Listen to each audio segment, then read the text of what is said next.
자, 이 시간에 다 같이 읽으실 성경 말씀은 디모데후서 3장 1절에서 7절까지 말씀입니다.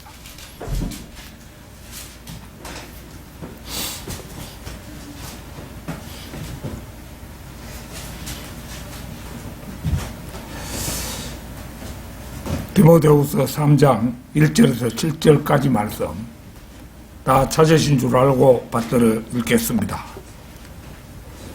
또 이것을 알라. 마지막 날들에 아주 어려운 때가 오리라. 사람들이 자기를 사랑하고 돈을 사랑하며 자긍하고 교만하며 하나님을 모독하고 부모에게 불순종하며 감사하지 아니하고 거룩하지 아니하며 무정하고 화해하지 아니하며 모함하고 절제하지 못하며 사납고 선한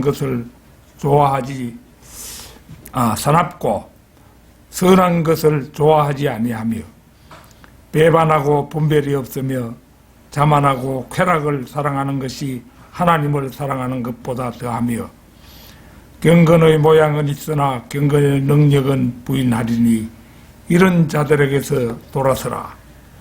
이들 중에는 가정집에 몰래 들어가 어리석은 여인들을 사로잡아 죄들을 짊어지게 하여 여러 가지 정욕으로 끌려가게 하는 자들이 있나니 항상 배우나 진리의 지식에는 결코 이럴 수 없느니라.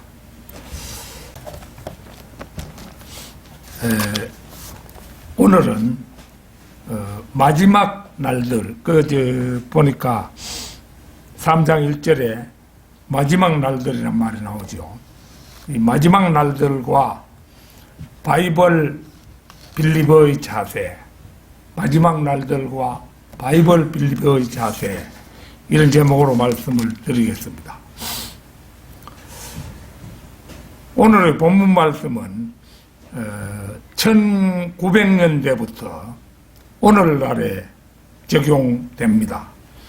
1절에 나오는 마지막 날들에 대해서 이 학자들이 이제 여러 가지로 말을 하지만은 사실은 이게 1900년대부터 오늘날에 해당되는 말씀이다. 이것이 옳은 분석이라고 할 수가 있습니다. 주로 학자들에 의해서 사도행전과 더불어 시작된 날들로 잘못 알려져 왔습니다. 히브리서 1장 2절을 찾겠습니다. 히브리서 1장 2절.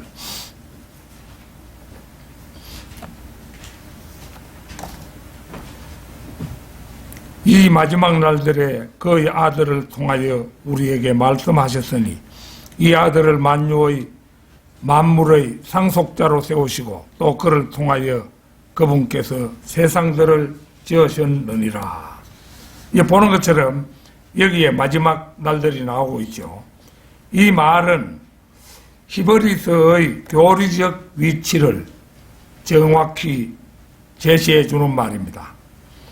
많은 주석가들은 이 마지막 날들을 예수 그리스도의 초림 때부터 재림 때에 이르는 전체 기간, 곧 2000년 교회 시대 전체를 가리키는 것으로 해석해 왔습니다. 그래서 자연스럽게 히브리서의 교리적 위치를 교회 시대로 단정해 온 것입니다. 그러나 그것은 오류지요. 마지막 날들은 교회 시대와는 관계없는 어떤 특정한 날입니다. 이것은 히브리서의 적지 않은 본문이 교회 시대가 아닌 환란 시대에 적용된다는 사실로도 알 수 있지만 특별히 2절에서는 예수 그리스도를 상속자라고 말하고 있습니다. 상속자라는 말은 유업, 특히 땅에 속한 유업을 말할 때 사용하는 말로 예수 그리스도께서 이 땅을 상속받아 통치하는 분이라는 것을 설명하는 말입니다. 그런데 예수 그리스도께서는 지금 교회 시대에는 이 땅을 통치하시지 않습니다. 이 땅은 여전히 사탄의 지배하에 있고 예수 그리스도께서 재림하셔서 천년 왕국을 세우시기 전까지 그분은 아직 유업을 받으시지 않은 상태입니다. 특별히 이 용어는 이스라엘과 관련된 용어입니다. 마지막 날들이란 용어는 문자 그대로 어떤 새로운 날들이 이르기 전까지의 시대의 마지막이라는 의미입니다. 그리고 이 새로운 날들, 여기서 말하는 새로운 날들이란 세상이 예수 그리스도로 인하여 새롭게 되고 땅과 다른 피조물들도 구속받는 새로운 날들, 즉 천년 왕국을 의미합니다. 또한 이 용어는 끝이라는 말과 연관해서 봐야 하는데 우리는 마태복음 24장에서 이 끝이라는 말이 개인의 삶의 끝이 아니라 일정한 기간의 끝, 구체적으로 말하면 대환란의 끝에 해당하는 것을 알 수가 있습니다. 마지막 날들은 다시 말해서 1900년대부터 오늘날에 적용되는 말인데 제미 에슨이라든지 포셋이라든지 브라운 같은 사람들은 많은 부분에서 틀리게 말하다가 여기 와서는 똑같이 옳게 보았고 리버티 침례대학을 대변하는 썸러 웸퍼라는 사람은 다른 사람들과 같이 잘못 짚어서 이 용어가 전체 교회 시대를 포함한다고 착오를 범했습니다. 거두절미하고 마지막 날들은 과거나 미래에 있어서 왕국 복음이 전파되는 기간으로 정리될 수 있습니다. 즉 마태복음 3장에서 침례인 요한이 왕국 복음을 전파하기 시작한 때부터 사도행전 7장에서 스테판이 죽을 때까지 기간, 그러니까 이제 침례인 요한이 왕국 복음을 전파한 때부터 스테판이 죽을 때까지 그 기간이 마지막 날들에 해당되고 그 다음에 교회 시대가 왔다가 이제 2000년을 넘어서 교회 시대 끝부터 대환란 기간의 끝까지 기간을 이제 이 마지막 날들이라 이렇게 한다는 거죠. 이 두 기간은 같은 속성을 지니는데 둘 다 왕국 복음이 전파되는 것과 둘 다 율법 또 혹은 행위가 유효하다는 것입니다. 사도행전이라는 과도기를 지나 교회 시대가 본격적으로 펼쳐지기 전까지는 아직 구약에 속한 부분이었기 때문에 아무도 영으로 거듭나지 못했고 아무도 신약 성도와 같이 구원받지 못했습니다. 마찬가지로 미래의 날들, 그러니까 대환란에도 여전히 믿음과 행위가 강조되는 기간이 있게 됩니다. 그래서 히브리서 저자가 1세기 히브리인들에게 이 서신을 썼을 때 그들은 자신들의 왕국이 임하기 직전의 마지막 날들에 살고 있다고 인식했던 것입니다. 따라서 지금 우리가 히브리서를 읽을 때 우리는 이 책의 교리적 위치를 미래에 있을 대환란에 놓아야 합니다.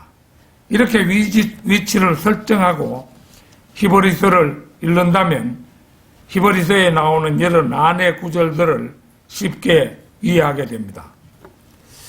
그 예를 한번 찾아보겠습니다. 히브리서 6장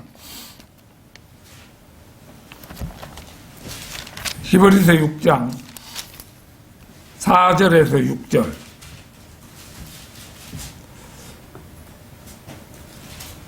한번 깨우침을 받고 하늘의 선물을 맛보며 성령의 동참자가 되고 하나님의 선한 말씀과 오는 세상의 능력을 맛본 자들이 만약 떨어져 나간다면 다시 새롭게 하여 회개시킬 수 없나니 이는 그들이 스스로 하나님의 아들을 다시 십자가에 못 박아 공개적으로 조롱함이라.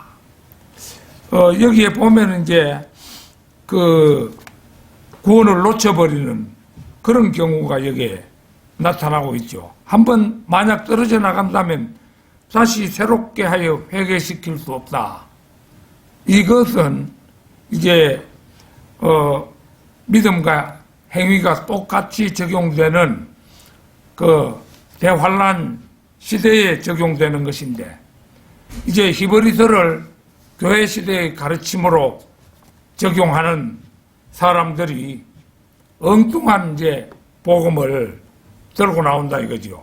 그래가지고 히브리서 6장 4절에서 6절까지 말씀, 이런 것을 교회 시대에 적용해가지고 만일에 여러분이 범죄하고 뭐 이러면은 다시는 하늘나라에 가지 못한다, 뭐 이런 식으로 단정적으로 말한다든지, 로마 가톨릭 같은 데서도 미사에 한번 빠지면은 구원을 잃어버린다, 이런 주장까지 하게 되는 것입니다. 그래서 이 이제 히브리서가 이런 걸 볼 때 이 히브리서의 위치가 대환란 기간에 놓여지는 그런 것이죠. 이걸 교회 시대에 곧이곧대로 적용해서는 안 된다는 것입니다.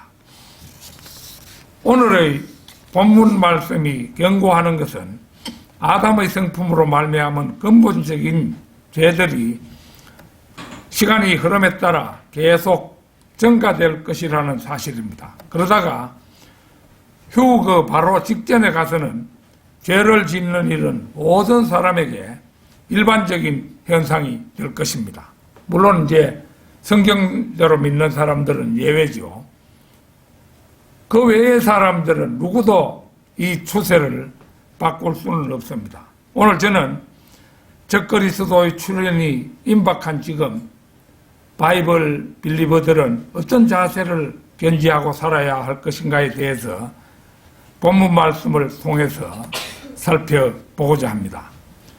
마지막 날들과 바이블 빌리버의 자세, 첫째는 말세에 있을 도덕적 타락상 및 현상에 대한 경고입니다.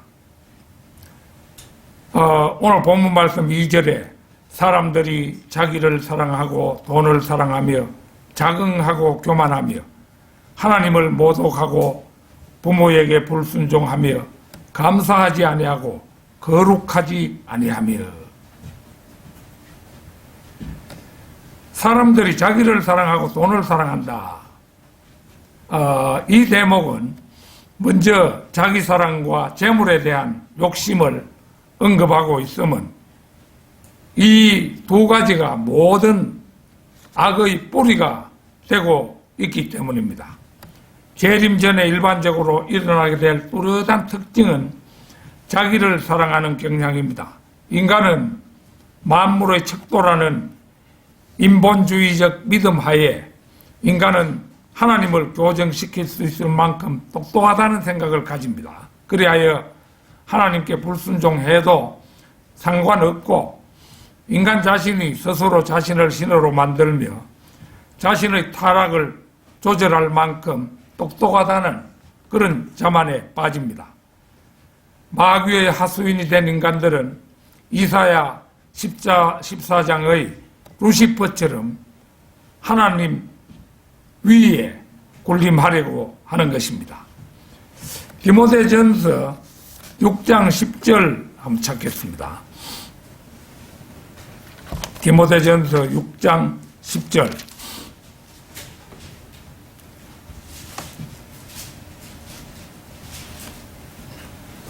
돈을 사랑하는 것이 모든 악의 뿌리니 이것을 욕심내는 어떤 사람들이 믿음에서 떠나 방황하다가 많은 슬픔으로 자신들을 찔렀도다. 여기서 돈을 사랑한다 하면 재물에 대한 탐심을 환유법적으로 나타낸 것입니다. 가령 뭐 환유법이라는 것은 환기하는 그런 수사법을 말하는데, 뭐 별이라면은 이제 뭐 장군들을 의미한다든가 하는 이런 기법이 이제 환유법이라고 할 수 있는데요. 악의 근원은 인간의 부패한 마음입니다. 탐심을 일만악의 뿌리라고 표현한 것은 탐심 자체가 다른 많은 악들과 필연적으로 연결되어 있음을 가리키는 것입니다.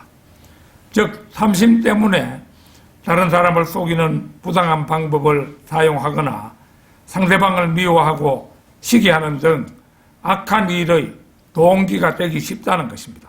따라서 이 말씀은 재물에 대하여 지나친 욕심을 부릴 경우 각종 죄악을 저지를 수 있다는 사실을 경고한 말이라 할 수 있습니다.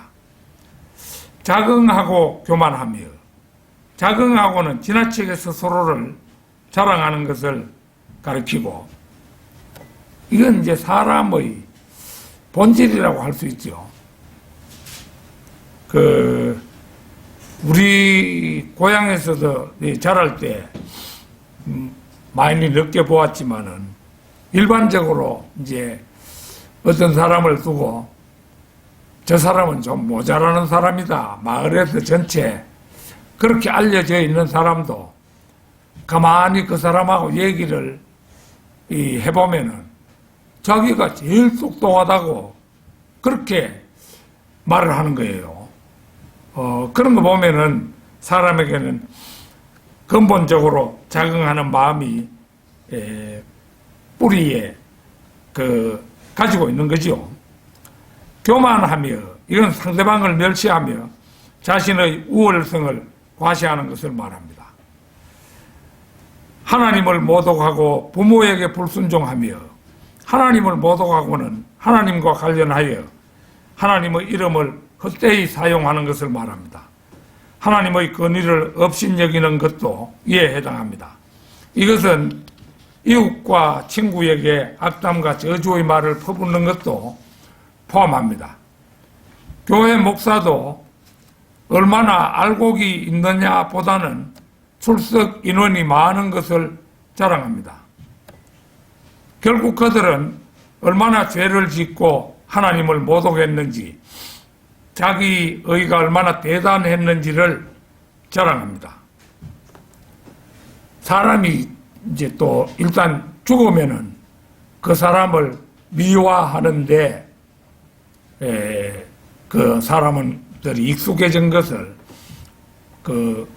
제가 어제도 보았는데 조용기 목사가 죽었는가 봐요.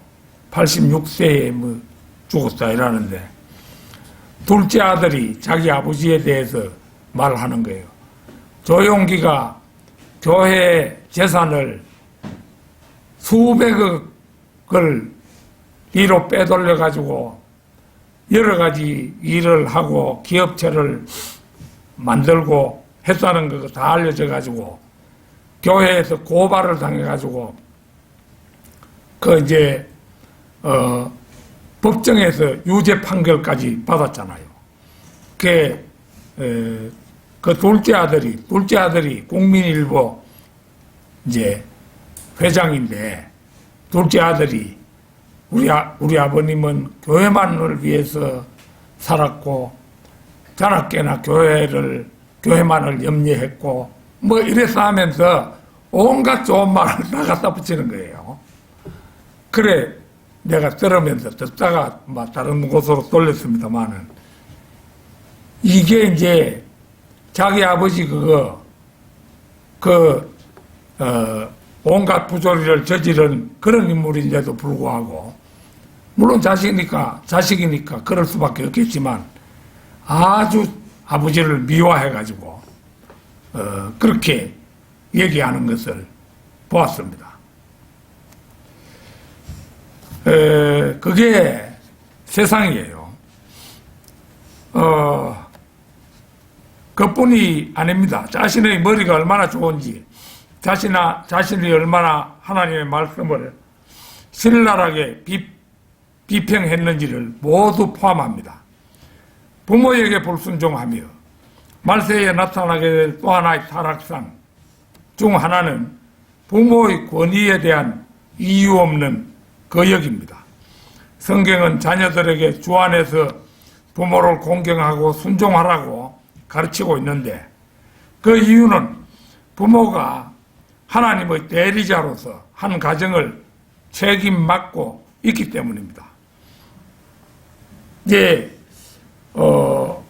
자식들을 부모들이 낳지만은 부모 마음대로 낳은 게 아니잖아요. 하나님이 그 자식을 낳도록 해주셨고 그 아이들의 교육을 이제 그 부모에게 하나님께서 모든 권리를 주어가지고 하나님을 대신해서 기르도록 맡겨주셨잖아요. 그것은 사실입니다. 따라서 부모를 거역하는 것은 곧 하나님을 거역하는 것과 같다고 할 수 있는 것입니다. 지금 말하는 것들은 디모데가 살았던 시절의 이야기가 아닙니다. 1920년이나 1940년 혹은 1960년대에 있었던 이야기도 아닙니다. 부모에게 불순종하는 아이들은 항상 있어 왔고 감이 갈수록 더해지지요. 바울이 여기에서 말하고자 하는 것은 마지막 날들의 사람들에 대해서 말하고 있습니다. 벌써 요즘은 텔레비전을 못 보게 한다고 자기 엄마나 아버지를 죽이기까지 하는 그런 아이들이 있다고 합니다. 감사하지 아니하고 거룩하지 아니하며 사람이 받은 바 은혜에 감사할 줄 아는 것은 모든 덕의 뿌리가 됩니다. 그러므로 성경도 모든 일에 감사하라. 이 개역 성경에는 범사에 감사하라 이렇게 되어 있죠. 이렇게 가르치고 있는데 그러나 말세에는 사람들의 심령이 굳어져서 감사할 줄을 모르게 되니 창조주이신 하나님은 물론 부모나 이웃에게도 감사할 줄을 모르게 됩니다. 거룩이라는 것은 하나님을 공경하는 가운데 성결한 삶을 살기를 힘쓰는 것이 거룩입니다. 그러나 마음에 하나님이 없다고 생각하거나 하나님을 없인 여기는 자들은 자신들의 정욕을 쫓아 제멋대로 살기 마련인 것입니다. 이게 이제 지금까지 말한 것이 1절에 나타난 양상입니다. 마지막 날들과 바이블 빌리버의 자세. 둘째는 절제하지 못하며 사나우며 선한 것을 좋아하지 않는 말세 사람들의 성품입니다. 무정하고 화해하지 아니하며 모함하고 절제하지 못하며 사납고 선한 것을 좋아하지 아니하며 이 본문 말씀 3절이죠. 무정하고 이 무정함이란 사랑이 없음을 뜻합니다. 이는 곧 상대방에 대한 사랑이 식어지고 대신 서로를 미워하게 되는 것을 가리킵니다. 앞서 2절의 자기를 사랑하고라는 그 2절에서 나왔었는데 그 결과가 무정하고입니다. 또 다른 이를 사랑하지 못하고 자기를 사랑하기 때문에 다른 사람에게 정이 없게 되는 것입니다. 이에 대해서는 예수님께서도 불법이 성행함으로 많은 사람의 사랑이 식어지리라. 마태복음 24장 12절에서 그렇게 예언하셨습니다. 예컨대 소아성애자들 같은 경우도 애정이 없는 자들, 즉 무정한 자들입니다. 미국에는 억만장자 금융인이자 미성년자 임신 매매로 악명을 떨친 제퍼리 앱스타인이라는 그런 사람이 있었어요. 이 자는 그 구속됐다가 어느 기회를 봐가지고 자살을 하고 말았는데 그 자신이 억만장자니까 로리타 섬이라는 개인 섬까지 가지고 많은 유명 인사들을 끌어들여서 이제 미성년자인 그 어린 여자아이들, 이거 어디서 들고 하는지 뭐 납치를 했는지 모르지만은 그래 끌어들여가지고 소아성애를 즐기도록 한 사실이 세상에 알려졌습니다. 이런 걸 즐긴 사람, 그 유명 인사 가운데는 빌 클린턴 전 미국 대통령, 영국 왕실의 앤드루 왕자, 미국의 마이크로소프트의 창업자로 현재 코로나19의 확산과 관계가 있다고 알려진 빌 게이츠, 이런 사람들도 있습니다. 특히 빌 게이츠는 제퍼리 앱스타인과의 관계를 이제 자기 부인이 알고, 부인 멀린다라는 그 부인이 이제 남편의 그 이름이 뒤에 붙잖아요. 그 이제 멀린다 게이츠인데, 그 자기 부인이 그 제퍼리 앱스타인과 관계를 끊으라 이러니까 이 빌 게이츠가 끊지를 않았어요. 그러니까 이혼하자 이래가 결국은 이혼했다는 소식이 전 세계에 알려졌습니다. 만약 이들이 무정한 자가 아니라면 자기 딸보다도 더 어린 여자를 성놀이개로 대하진 않았을 것입니다. 이거 말세 현상, 무시무시한 현상이에요. 화해하지 아니하며 억울한 감정을 사귀지 아니하고 상대방을 용서하지 않는 것을 가리킵니다.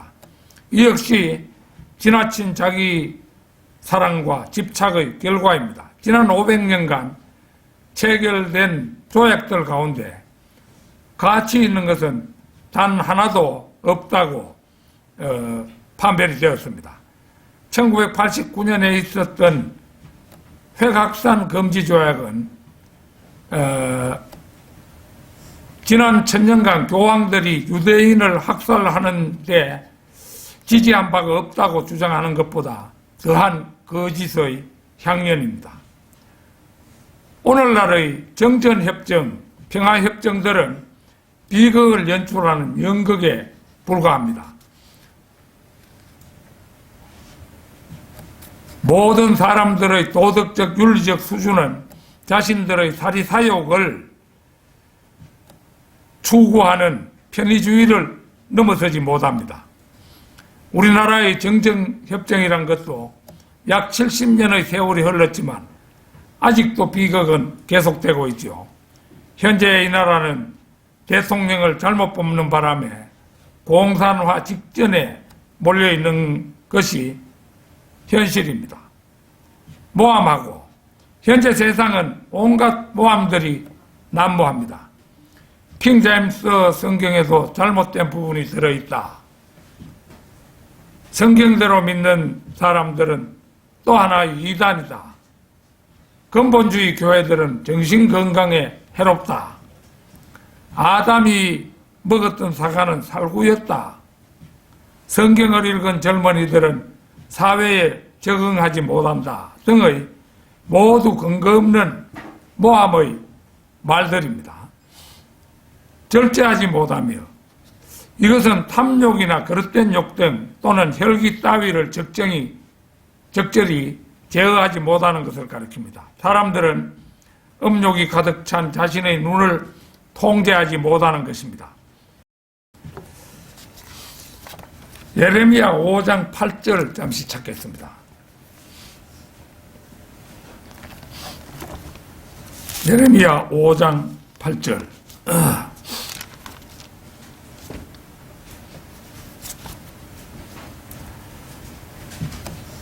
그들은 마치 아침에 잘 먹인 말들 같아서 각기 자기 이웃의 아내를 쫓아 부르짖는도다. 이 말씀처럼 사람들은 이웃의 아내에게 유혹을 보내서 부르짖는 것을 멈추지 못합니다.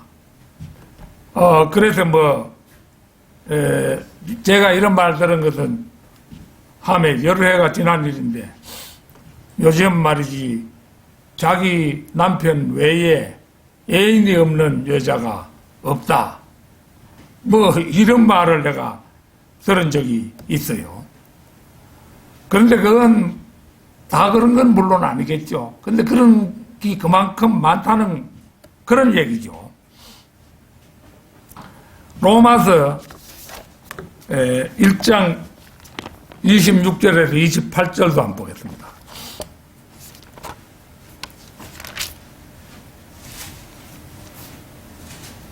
26절에서 28절까지 말씀. 이로 인하여 하나님께서 그들을 수치스러운 욕정에 내버려 두셨으니 심지어 그들의 여자들까지도 본래대로 쓰는 것에서 본성을 거역하는 것으로 바꾸었습니다. 마찬가지로 남자들도 여자들을 본래대로 쓰는 것에서 벗어나 서로 음욕이 불릴듯 하니 남자들이 남자들과 더불어 부끄러운 일을 행하여 그들의 그릇 때문에 상당한 보응을 자기 자신들에게 받았느니라. 뿐만 아니라 그들은 자기들의 지식 가운데 하나님 두기를 싫어하니 하나님께서 그들을 버림받은 마음에 내버려 두시어 온당치 아니한 일을 하게 하셨도다. 사람들은 더 악해져만 가는 타락의 길에서 결코 멈출 수가 없습니다. 사납고 선한 것을 좋아하지 아니하며, 여기서 사납다는 것은 성격이 포악하여 남에게 잔인하게 행동하는 것을 가리킵니다. 그리고 선한 것을 좋아하지 아니한다는 것은 선한 행실을 힘쓰지 않을 뿐더러 선을 도모하는 것조차 하지 않는 것을 가리킵니다. 이는 실로 그 양심이 같은 자의 그러한 모습이 아닐 수가 없습니다. 마지막 날들과 바이블 빌리버의 자세. 셋째는 자신의 이익을 위하여 상대방에 대한 시인리를 저버리며 단순한 쾌락을 즐기는 것이 하나님을 섬기는 것보다 더 중요하게 생각하는 세태입니다. 배반하고 분별이 없으며 자만하고 쾌락을 사랑하는 것이 하나님을 사랑하는 것보다 더하며, 오늘 본문 말씀 4절입니다. 배반하고 분별이 없으며 자만하고 약속을 어기고 곧잘 배반하죠. 결혼 서약을 깨뜨립니다. 다 결혼식 할 때 기독교식 결혼식 말고도 남편을 사랑하고 아내를 사랑하고 하는 거, 이런 것은 다 결혼식 하면서 맹세하잖아요. 그런데도 서약을 깨뜨리는 거죠. 예사로 이중 간첩 행위를 합니다. 컴퓨터로 정보를 적에게 팔아 넘깁니다. 요즘 보면 내가 이해할 수 없는 것이, 이준석이라는 그 아이하고 조성은이라는 또 여자아이, 이것들은 실체가 뭔지 모르겠어요. 이준석이라는 거, 이거는 내가 추정하기는 이거는 문재인의 꼬봉이라고 생각이 되는데, 문재인이 야당에다가 야당을 기강이 서지 않도록 그렇게 이끌기 위해서 밀어넣은 그런 자라고 생각이 되고, 조성은 이 여자도 희한한 그 여자예요. 이런 게 요즘 아주 간첩처럼 그렇게 행동을 하고 있는 겁니다. 모든 사람들이 자기중심적이며 자기가 높임을 받는 것이 목표이고 자기를 사랑하며 자신을 속이는 바보들로 세상은 넘쳐납니다. 로마서 1장 22절 23절도 한번 보겠습니다. 그들은 스스로 현명하다고 말하나 우둔하게 되었고 썩지 아니하는 하나님의 영광을 썩어질 사람의 형상과 새들과 네 발 달린 짐승들과 기어다니는 것들과 같은 형상으로 바꾸었도다. 사람이 어떻게 우둔하게 되는 것입니까? 진화론을 만들어낸 것이 바로 그런 것입니다. 다윈을 천재 가운데 한 사람으로 치지만은 실제 다윈이야말로 그 우둔함의 표본이라고 할 수 있죠. 진화론자들은 하나님의 영광을 먼저 사람의 형상으로 바꾸고 그 다음에는 새들의 형상으로, 또 그 다음에는 네 발 달린 짐승의 형상으로, 그리고 마지막에는 기어다니는 것들로 바꾸었습니다. 이것이 바로 진화론적 척도로 세상을 태화시켜가는 순서입니다. 그들은 전능하신 하나님의 영광을 기어다니는 것들, 즉 파충류의 수준으로까지 끌어내린 것입니다. 쾌락을 사랑하는 것이 사람을 사랑하는 것보다 더하며 마지막 날들에 사람들은 쾌락을 사랑합니다. 백해무익한 영화 한 편을 보는데 20억 달러를 소비합니다. 그러니까 영화 한 편을 만들기 위해서 20억 달러를 들여가지고 영화를 만든다 이거죠. 그 영화가 주는 긍정적인 면은 사고에 있어서나 교육적인 면에 있어서 단 한 가지도 없는데도 그렇게 한다는 겁니다. 사람들은 모든 사역에 동원된 시간을 합친 것보다 수십 배에 해당하는 시간을 스포츠를 보는데 쏟아붓습니다. 저도 스포츠 경기 보는데 수많은 시간을 내버린 사람 가운데 하나였습니다. 미국의 경우는 목사 한 사람 등 바텐더, 카페나 바의 그 카운터에서 주문을 받고 칵테일 따위를 만들어 파는 사람이 바텐더인데 목사 한 사람당 그 바텐더 4명의 비율이라고 합니다.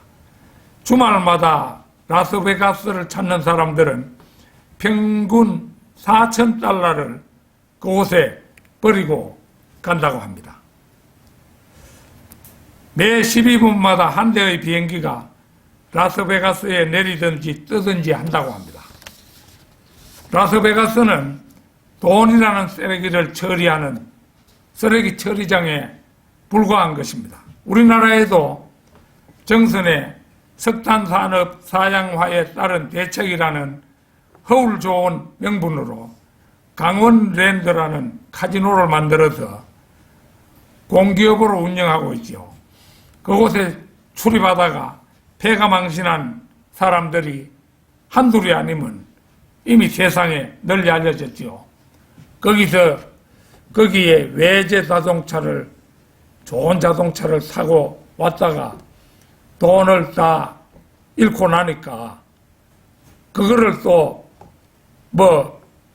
헐값에 그 외제차를 맡기고 돈을 빌려가지고 그것마저도 소모하고 면목이 없어서 집에도 못 돌아가고 거기에 일이나 거들라 주면서 그 늘어붙어가지고 거르지같이 살아가는 그런 사람들이 적잖이 많다고 합니다.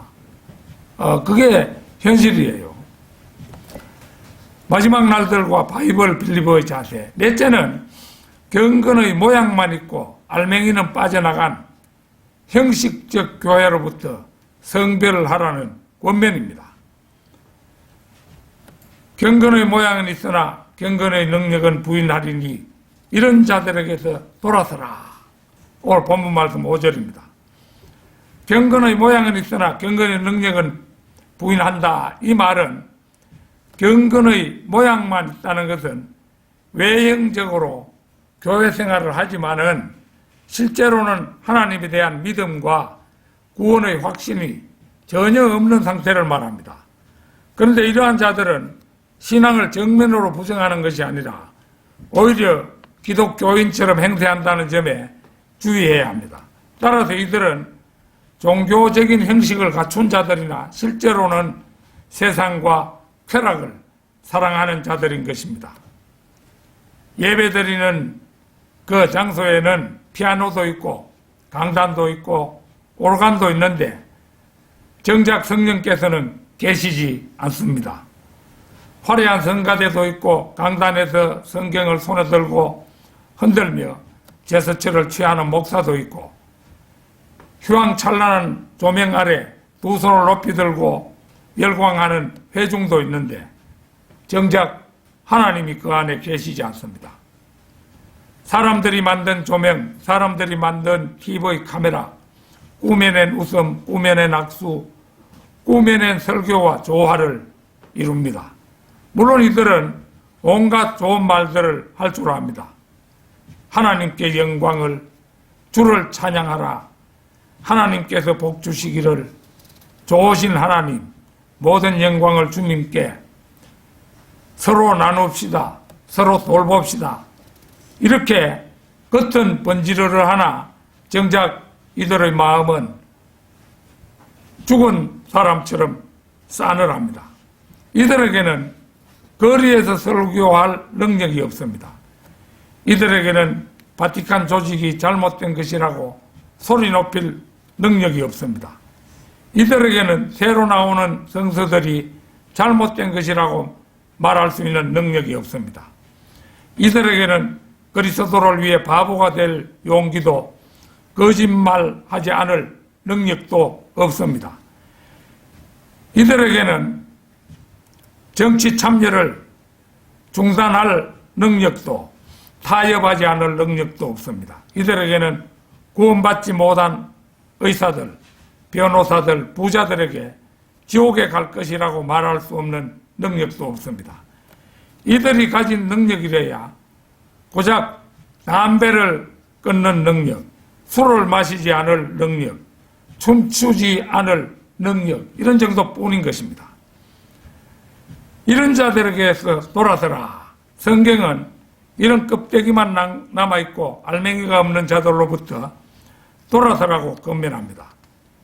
기도원 같은 데를 찾아가 밤새 기도하다가 마귀가 주는 환상 혹은 환청을 보고 듣거나 마귀가 주는 방언의 은사를 받고 시도 때도 없이 방언을 주절대며 성령의 역사인 줄 속아서 살다가는 결국 구원도 놓치고 지옥에 가버리는 사람이 얼마나 많습니까? 그러니까 그런 사람들로부터는 하루속히 떠나는 것이 상책인 것이죠. 마지막 날들과 바이블 빌리버의 자세. 다섯째는 가정집에 들어가 귀가 얇은 여인들을 꿰는 그런 일을 경계하라는 권면입니다. 이들 중에는 가정집에 몰래 들어가 어리석은 여인들을 사로잡아 죄들을 짊어지게 하여 여러 가지 정욕으로 끌려가게 하는 자들이 있나니 항상 배우나 진리의 지식에는 결코 이룰 수 없느니라. 오늘 본문 말씀 6, 7절인데요. 이들 중에는 가정집에 몰래 들어가 어리석은 여인들을 사로잡아 죄들을 짊어지게 하여 여러 가지 정욕으로 끌려가게 하는 자들이 있나니 대체로는 집집마다 방문하는 몰몬교나 여호와의 증인들을 가리키는 그런 말입니다. 주로 낮 시간에 이루어지는데 그 시간은 가정집의 여인들이 홀로 있을 때입니다. 여인들의 경우 쉽게 죄책감을 갖는 것으로 유명합니다. 이 죄책감 가운데 실제 죄로 인한 것도 있지만 죄가 만들어지는 경우도 있습니다. 이분은 최초로 이 죄책감의 과정을 거친 경우의 여자라고 할 것입니다. 디모데전서 4장 7절에 보면은 불경스럽고 늙은 부녀자들 이런 말이 나오는데 이런 부류도 이벌을 지지해 주는 경우라고 할 것입니다. 그러나 어리석은 여인들이라 이렇게 말한다고 해서 여자들만 가리키는 말씀은 아닙니다. 당시의 여자들이 남자들보다 일반적으로 낮은 위치에 있어서 바울이 이렇게 말했을 뿐입니다. 오늘날에는 오히려 여자들이 남자들을 지배하는 경우가 더 많지요. 오늘날의 남자들 가운데로 신옥주의 그 은혜로 교회에 빠져가지고 피지까지 따라갔다가 타작마당에서 죽도록 매를 맞고 후유증이 생겨서 본국으로 귀국해가지고 며칠 안 돼 죽은 그런 사례도 있습니다. 남자들도 어리석은 자는 어리석은 거예요. 그런데 이단에 빠져가지고 자기 목숨을 잃는 것입니다. 다니엘 12장 4절을 잠시 찾겠습니다. 다니엘 12장 4절.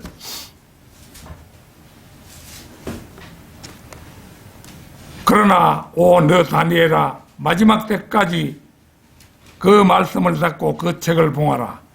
그때는 많은 사람이 이리저리 달릴 것이요 지식이 증가하리라 하더라. 마지막 날들에는 가정에서 변절한 몇몇 어리석은 여자들만이 미혹되는 것이 아니라 많은 사람들이 이리저리 달린다고 말하고 있음을 볼 수가 있죠. 항상 배우나 진리의 지식에는 결코 이를 수 없느니라.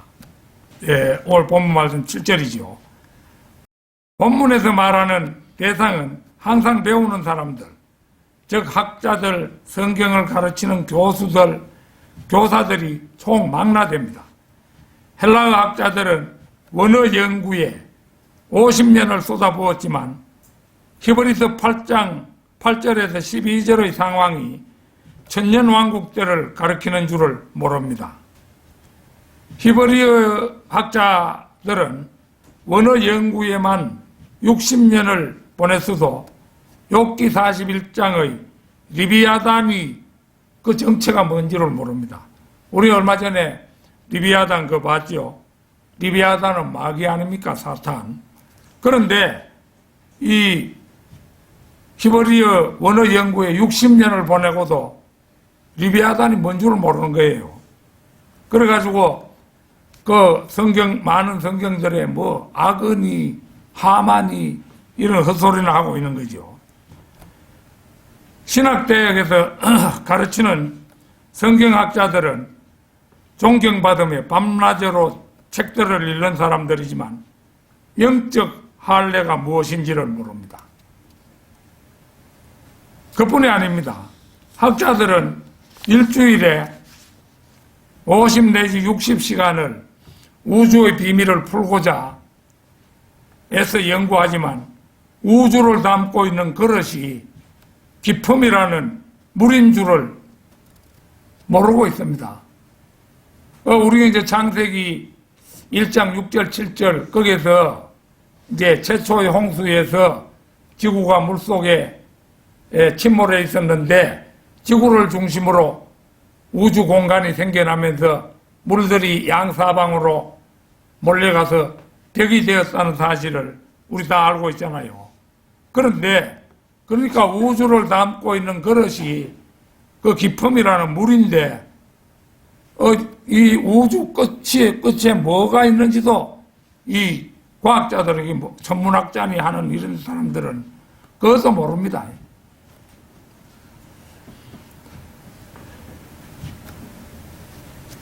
또 유엔을 지탱해 나가는 사람들의 이 땅의 평화를 가져오기 위해 1년에 300일을 밤낮으로 일하고 있지만 평화는커녕 50년이 채 안 되는 기간에 45개의 전쟁을 유발했습니다.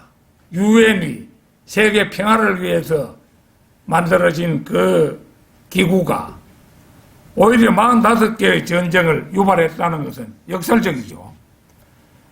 도서관에 꽂혀있는 수많은 책들 가운데 단 한 권 성경만이 지금부터 영원까지 무슨 일이 일어나는 것에 대한 정보를 제공하지만은 다수의 사람들이 이걸 믿지 않죠. 극소수의 사람만이 이것을 믿는 것입니다. 이거 이제 지금까지 이렇게 이제 우리가 살펴보았는데 이거 뭘 말하는 겁니까? 지금 이거 마지막 때를 예비하고 있다는 증거지요. 결론적으로 오늘의 본문 말씀은 아담의 본성이 6,000년이 지나 어떻게 그 꽃을 피우는지를, 이 꽃은 죄의 꽃입니다. 어떻게 그 죄의 꽃을 피우는지를 잘 보여줍니다. 진보하는 것이 아니라 퇴보하는 모든 인간은 인간 붕괴의 법칙을 따릅니다. 재판관계를 보면은 너희 하나님을 잘 섬겨라 이래가지고 하나님을 잘 섬기면 얼마간 평화를 주다가 금방 또 우상 숭배 하나님을 배반하고 돌아서죠. 그러면은 그 멸하지 않고 두었던 이 민족을 통해서 이스라엘 민족을 괴롭히도록 만들지요. 그래가지고 이스라엘 민족이 그 하나님께 제발 우리를 구해달라고 그렇게 간절하게 애타게 하나님을 찾으면은 그때 또 이제 재판관들을 파견해가지고 구해주지요. 그 기간이 40년에서 80년 그 상관이 되는 거예요. 그 이제 정신을 차려도 인간이 자식을 낳고 뭐 키우고 하다 보면은 그 아버지가 가졌던 사상이 자식에게 100% 인수인계가 안 되는 거예요. 자식은 뭐 부모가 가르치는 거에 뭐 절반이 뭡니까? 10분의 1도 이어받을 자식이 드물지요. 그러다 보니까 아마 조금 흘러가면은 또 세상이 타락해버립니다. 그러면은 또 이제 이 민족을 통해서 이스라엘 민족을 하나님께서는 괴롭히지요. 그런 식으로 반복되고 있는 것이 그게 재판관계의 역사입니다. 그 인간 붕괴의 법칙을 잘 보여주는 것이요. 우리나라도 이거 6.25 전쟁 후에 약 70년 정도가 흘렀죠. 그러니까 이거 이상한 현상이 일어났죠. 그래가지고 이러한 현실 하에서는 우리가 공산주의 공짜도 입에 올리지 말아야 되는데 공산주의를 무섭게 생각 안 하는 거예요. 그러니까 좌파들이 득실거리고 이런 세상으로 지금 인간 법칙의 붕괴를 보여주고 있는 겁니다. 마지막 시대 사람들은 지식을 얻고자 항상 배우느라 이리저리 달립니다. 사람들은 학위라면 열광을 합니다. 현대인의 우상은 돈과 교육입니다. 마음속에 우상이 자리 잡고 있다면 그 우상을 위해 무엇인가를 희생할 준비가 되어 있음을 말하는 것입니다. 주를 두려워하는 것이 죄의 시작이지만 사람들의 눈앞에는 하나님을 두려워함이 없습니다. 저는 요즘 세상이 돌아가는 것을 보면서 마지막 날들이 가까웠음을 절실하게 느낍니다. 돈에 하나같이 미쳐서 돌아가고 양심이 마비되지 않은 사람이 아주 귀하며 마음들이 하나같이 사나워졌음을 느낍니다. 대군이 휴전선을 중심으로 포진하여 일촉즉발의 상황에 있으면서도 공산주의의 무서움을 모르고 극좌파들이 들끓는 현실, 어디 없이 사기꾼들이 설치는 세상, 별것도 아닌 팬데믹 상황 속에 지하철은 빼곡히 사람이 타는 것을 허용하면서 방역을 구실로 국민들을 억압해가지고 장사 같은 건 못하게 만들어가지고 사람들이 더 이상 견디지 못해가지고 자살하는 사람이 지금 속출하고 있습니다. 성도 여러분, 3.15 부정선거라는 말 들어보셨습니까? 자유당 시절 이기붕에 획책된 선거 부정인데 4.19 학생 의거로 이승만 정권이 붕괴된 그 사건이지요. 또 4.15 부정선거가 이제 작년에 있었죠. 100곳이 넘는 곳이 부정을 저질렀다 해서 고발되었는데 사실은 전국적으로 부정이 다 저질러졌는데 이제 고발한 곳이 100곳이 넘어요. 그래가지고 이 선거 부정에 대해서는 6개월 내로 선거를 재검표해가지고 재판을 해야 되는 거예요. 그런데 국법을 무시하고 1년 반이 다 되도록 아직도 이런 핑계 저런 핑계로 뭉개면서 겨우 3곳을 재검표한 바 있습니다. 그런데 여러 정황상 부정이 명백한데도 재검표한 곳에 대한 시원한 판결한 곳 안 나오고 있는 현실, 이게 과연 법치국가인지 무법천지인지 이거 물어보고 싶은 심정입니다. 만약 이런 사태가 1960년대나 1990년대에 일어났다면 벌써 학생들의 격렬한 시위가 일어나서 정권은 붕괴되고도 남았을 것입니다. 아니면 군인들이라도 혁명을 일으켰을 것입니다. 그러나 잠잠하지요.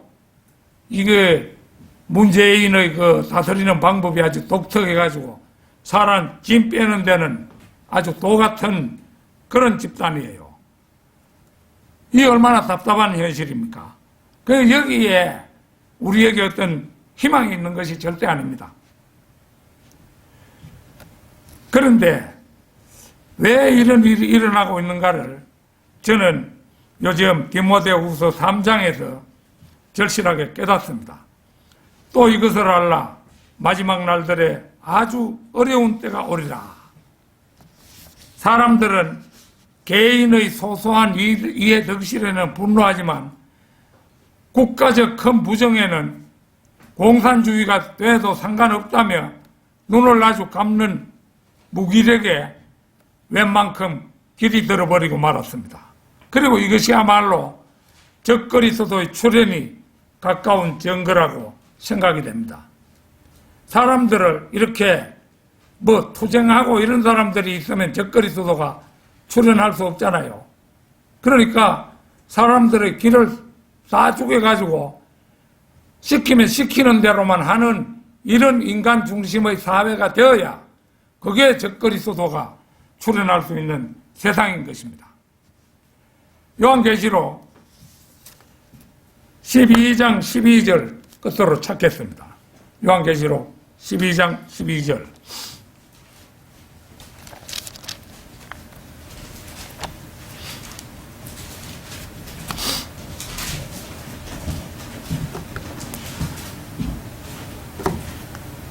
그러므로 너희 하늘들과 그 안에 거하는 너희는 즐거워하라. 땅과 바다에 사는 자들에게는 화 있으리라. 이는 마귀가 자기 때가 얼마 남지 않았음을 알고 크게 분노하며 너희에게로 내려갔음이라고 하더라. 이게 이 현상이 지금 일어나기 직전이거나 이미 마귀가 분노하며 내려왔거나 이 세상대로 돌아가는 것을 보면은 그 사태가 일어난 것 같아요. 그렇지 않고는 세상이 이렇게 혼란하고 뒤죽박죽인 때가 없을 텐데 이 이상한 세상에 지금 우리는 살고 있는 것이죠. 그러니까 적그리스도의 통치하는 시대가 하루하루 가까워지고 있습니다. 그러니까 지금은 적그리스도가 출현하기 위해서 예비 작업에 이미 들어가 있는 것입니다. 그래서 개개인이 말이죠. 기도를 열심히 해가지고 세상이 이제는 좀 더 바로잡히는 사회가 오도록 기도해야 되겠다. 좋은 대통령이 뽑혀서 좀 나은 세상이 오도록 해야 되겠다. 이렇게 생각하겠지만 그런 세상이 몰라요. 그거 제가 보기에는 비관적이라고 생각이 됩니다. 그런 세상이 절대 다시 오지 않으리라는 그런 확신을 저는 갖습니다. 그렇지 않으면 적그리스도가 올 수가 없고 적그리스도의 세상이 가까워져야 우리의 휴거의 날도 그 앞당겨 있으니까 가까워지는 거잖아요. 그래서 앞으로 세상은 더 정의롭고 더 살기 좋은 그런 세상이 되자면 천년왕국이 오기 전까지는 불가능합니다. 그러니까 아무쪼록 이 어려운 시기를 오직 주님만 의지하며 굳건히 견디다가 대환란이 임하기 전 우리 모두 떠날 수 있기를 기원해 마지 않습니다. 쓸데없이 좋은 세상 되기를 기도하는데 정력을 허비하지 마십시오. 자신의 믿음을 오로지 굳게 하고 이 어려운 세상을 견뎌낼 채비, 견딜 힘을 달라고 기도하십시오. 그래야 마땅하다고 저는 생각합니다. 물론 우리가 생활하는 가운데 이제 갑작스레 세상이 변해가지고 공산화가 돼버렸다. 그래가지고 많은 사람이 끌려가서 총살형을 당하고 이런 세상은 우리 생전에는 와서 안 된다고 생각합니다. 그런데 아프가니스탄 거기에서도 기독교 믿는 사람들이 지금 막 살해를 당하고 이런 위기에 봉착해 있는가 봐요. 그러니까 우리나라도 언제 어떤 세상이 올는지는 모릅니다. 제발 그런 것을 좀 누그러뜨려서 그 전에 우리가 떠날 수 있도록 그렇게 해달라고 우리는 하나님께 기도해야 되겠죠. 좋은 세상이 앞으로 절대 오지는 않는 것입니다. 여러분은 명심하고 이 어려운 때를 견뎌 나가시기를 바랍니다. 다 같이 기도드리겠습니다. 거룩하고 위대하신 하나님 아버지, 오늘 디모데 후서 3장 1절에서 7절 말씀을 가지고 마지막 시대와 바이블 빌리버의 자세라는 제목으로 말씀을 증거했습니다. 세상은 갈수록 어지럽고 갈피를 잡을 수 없는 그런 사태 속으로 저희는 끌려 들어가고 있습니다. 하나님 아버지, 이 어려운 가운데도 오로지 하나님의 말씀을 사랑하며 하나님의 말씀을 묵상하고 한 사람에게라도 더 복음을 전하며 이런 일에 열중하면서 주님의 오심을 사모해야 될 줄로 믿습니다. 하나님 아버지, 저희로 하여금 이 마지막 때를 슬기롭게 견딜 수 있도록 인도해 주시옵소서. 이제 초청 시간을 갖습니다. 우리 성도들을 앞으로 나와서 간구할 때에 또 결심할 때에 경청해 주시고 이루어 주시기 원합니다. 모든 말씀을 주 예수 그리스도 이름 받들어 기도드렸습니다. 아멘.